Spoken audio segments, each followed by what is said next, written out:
vuelta, 800 metros, González que se abre inmediatamente. Cran que parece dispuesto a lanzar su ataque desde muy lejos. Faltan 400 metros. Cran ataca, Ativile tercero, segundo José Luis González. Cran que intenta irse. La carrera ha sido muy lenta. Cran ha lanzado el ataque, González es tercero, Ativile ha superado al español.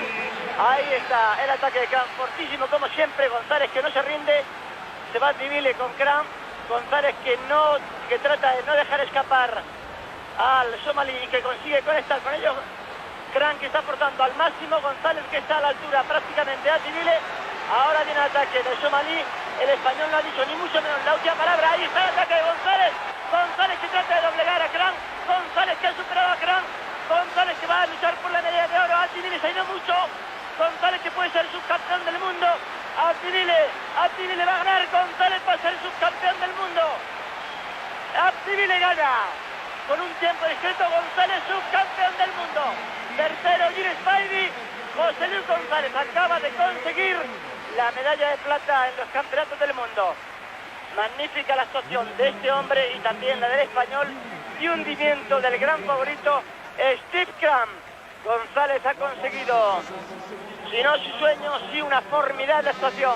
Subcampeón del mundo, ha batido por segunda vez, tercera vez en su carrera a Steve Cran. Ya lo hizo este año, el 28 de junio en Praga.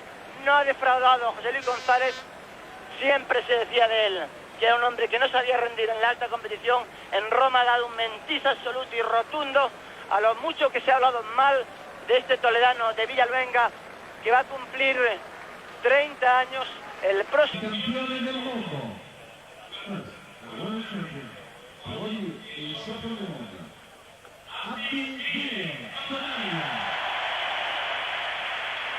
El somalí Abdivile, brillantísimo vencedor de estos 1500 metros. Ha hecho una carrera formidable. Ha demostrado ser el más fuerte. Quizá González cometió el error